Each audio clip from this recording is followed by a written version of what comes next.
warahmatullahi wabarakatuh. Perkenalkan, nama saya Della Puspita Rayu.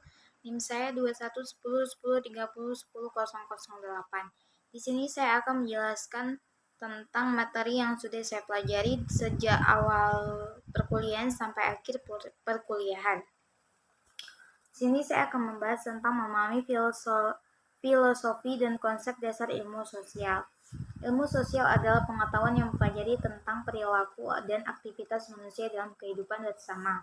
Menurut Bung Hatta, adalah salah satu ragam di mana memiliki 3 peran wajah ilmu sosial, yaitu sebagai critical discourse, yang artinya membahas tentang apa adanya keabsahannya tergantung pada kesetiaan pada perasa dan prasarat. Yang kedua, academic enterprise, yaitu ilmu sosial sebagai tetangga dekat ideologi. Yang ketiga, applied SCI, yaitu ilmu sosial diperlukan untuk mendapatkan atau mencapai hal-hal praktis yang berguna bagi Indonesia. Dan seterusnya saya akan menjelaskan tentang perkembangan ilmu sosial, konsep dasar ilmu sosial. Proses sosial merupakan hubungan atau pertemuan individu dengan individu ataupun dengan kelompok yang kemudian melakukan hubungan dan membentuk sebuah sistem dan menciptakan sebuah perubahan. Proses sosial dapat diartikan sebagai upaya individu atau masyarakat yang memberikan pengaruh secara timbal balik terhadap kehidupan orang-orang yang ada di sekitarnya. Ada 2 faktor yang mempengaruhi proses sosial, yaitu faktor intraestetik dan kedua faktor ekstraestetik. Faktor intraestetik menekankan pada gagasan yang memiliki manifestasi. Yang kedua, interaksi sosial. Pada dasarnya, bentuk lain dari proses sosial, kunci dari semua kehidupan sosial itu sendiri terletak pada interaksi sosial atau kontak sosial dan komunikasi. Makna adanya kontak memiliki cakupan lebih luas. Mungkin dulu yang disebut kontak harus bertatapan muka dan berinteraksi secara langsung. Bertatap muka, namun sekarang kontak secara tidak langsung melalui online sekalipun sudah termasuk kontak sosial.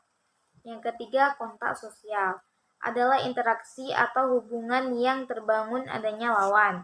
Yang kedua, kontak fisik. 1. Kontak fisik. Yang kedua, kontak tidak langsung. Dan yang keempat, komunikasi, yaitu salah satu syarat interaksi sosial yang harus ada. Komunikasi adalah upaya individu atau kelompok yang menyampaikan dan menerima pesan dari orang lain. Sosiologi artinya masyarakat, geografi yaitu penyebaran masyarakat, antropologi yaitu ekonomi atau hukum, yaitu ruang lingkup sosial. Ciri-ciri dan pengetahuan ilmiah, sistematik, yaitu suatu sistem yang utuh atau penilaian ilmiah. Kedua, relatif, yaitu fenomena tapi dengan pandangan yang terbuka. Yang ketiga, koheren, yaitu pengertian yang rumit atau saling berhubungan. Yang keempat, heroistik, yaitu pengertian terbuka. Yang kelima, netral, tidak bisa diinterpresif, tidak emosional. Yang keenam, empiris, sesuai fakta. Bentuk-bentuk pemikiran ilmiah yaitu berpikir sesuai dengan prosedur, pola pikir, pola ilmiah berpikir yaitu deduksi yang menemukan fenomena umum ke khusus. Induksi yaitu yang menemukan fenomena khusus ke umum.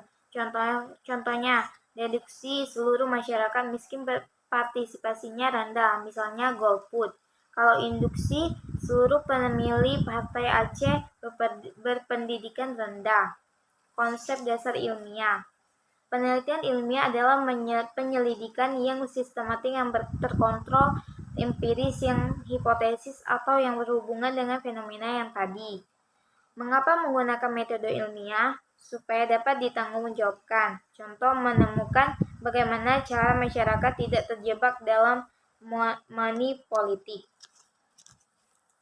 tujuan penelitian, yaitu satu yang meninjau ulang dan menetiskan dengan pengetahuan yang ada. Kedua, menyelidiki berbagai masa lalu atau situasi yang ada. Ketiga, menghasilkan rekomendasi, menyediakan solusi bagi masalah. Keempat, menyelidiki atau menggali beberapa isu umum. Yang kelima, membangun atau menciptakan suatu sistem baru atau prosedur. Yang ketujuh, menjelaskan fenomena baru. Yang ke-8, menghasilkan pengetahuan baru. Yang ke-9, melahirkan hal-hal kombinasi dari hal-hal di atas.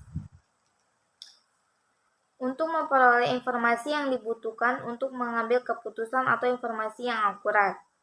8 karakteristik penelitian ilmiah. Tujuan: memiliki landasan teoritis menggunakan data ilmiah yang didukung oleh hipotesis dapat diuji.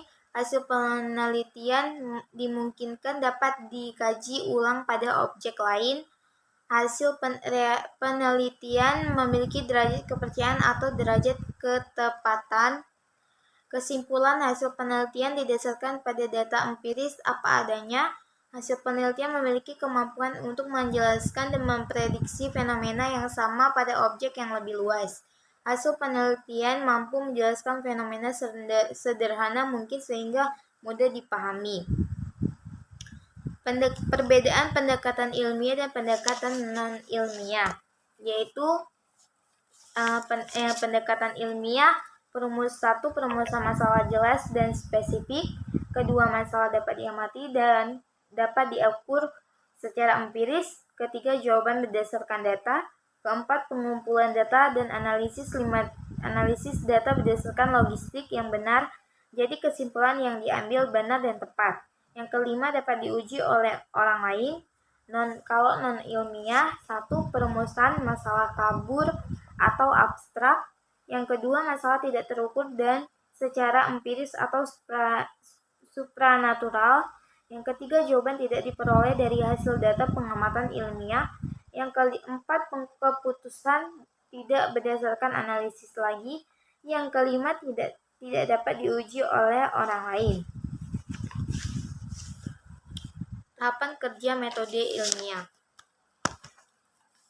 1. Kebutuhan yang objektif atau pendahuluan, yaitu kebutuhan yang menyelesaikan masalah secara umum dalam kepentingan bersama. Kedua, perumusan masalah.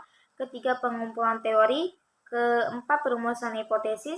Kelima, pengumpulan data atau informasi atau fakta. Yang keenam, analisis data berdasarkan teori atau metode. Yang ketujuh, kesimpulan atau penarikan kesimpulan dan rekomendasi. Teori dalam penelitian sosial, yaitu seperangkat proporsi yang mengandung segala sesuatu terjadi seperti apa. Proporsi adalah konsep-konsep yang saling berhubungan dalam bentuk sebab akibat.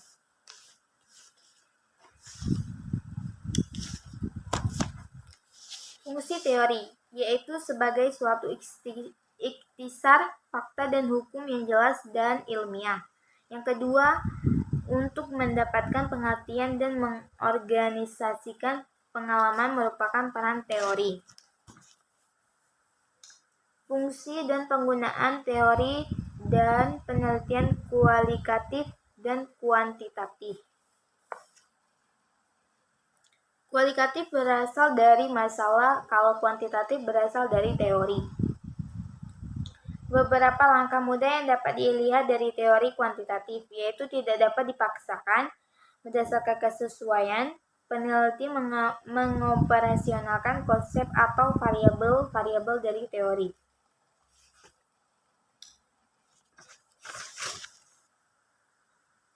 Kualitatif, yaitu serangkaian konsep dan hubungan yang saling terkait tetapi tidak mengharuskan pertanyaan sebab akibat, menggunakan perumpamaan atau analogi sehingga hubungan menjadi masuk akal. Prinsip-prinsip kualitatif. 1. Gunakan teori dengan pola yang sesuai dengan jenis desain kualitatif. 2. Gunakan teori secara induktif. 3. Ciptakan model visual teori sejalan dengan teori itu muncul. Yang kedua, kuantitatif.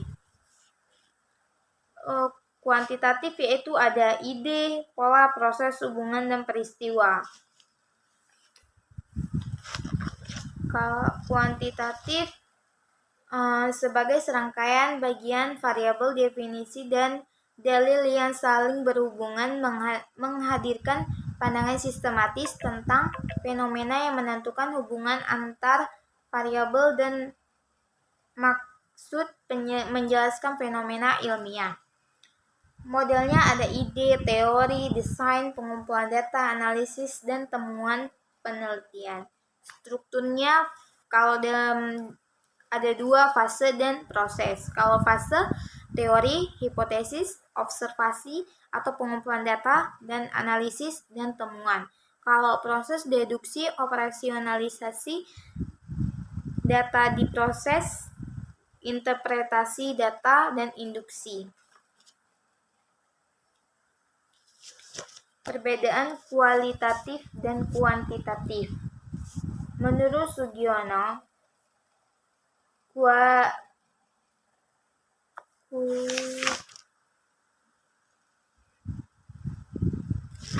kualitatif adalah penelitian yang menggunakan untuk menyelidiki kuantitatif penelitian yang menggunakan untuk menyelidiki, menggambarkan, menjelaskan, dan menemukan kualitas atau keistimewaan dari suatu hal yang tidak dapat dijelaskan atau diukur atau digambarkan melalui pendekatan kuantitatif. Penelitian kuantitatif hanya melahirkan dampak data numerik dan data statistik atau data statistik maksudnya seperti grafik. Kalau kualitatif, dia menjelaskan dan menggambarkan tentang keistimewaan atau kekurangan.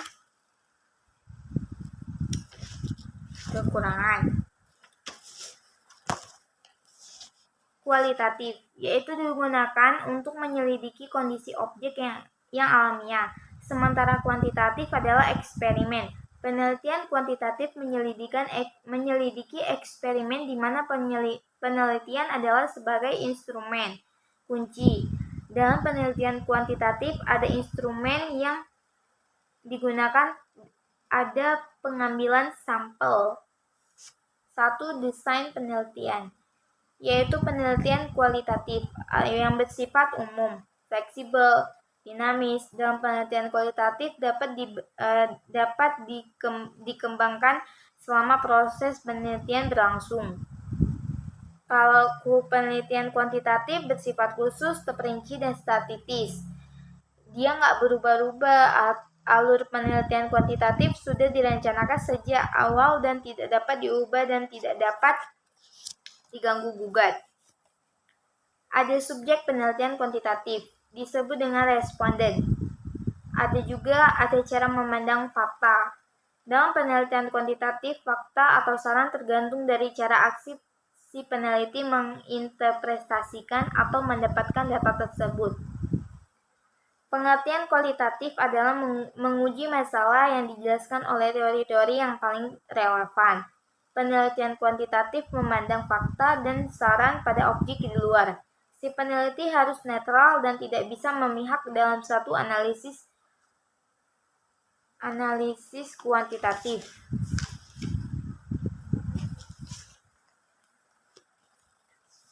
Ada juga pengumpulan data. Kalau pengumpulan data kualitatif, yaitu lebih berfokus pada sesuatu yang tidak dapat diukur dan dengan hitam atau putih.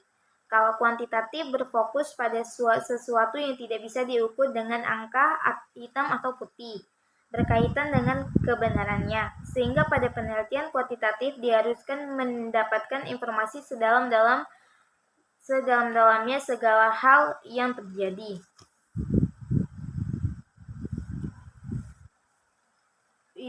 Kalau kuantitatif dilakukan dengan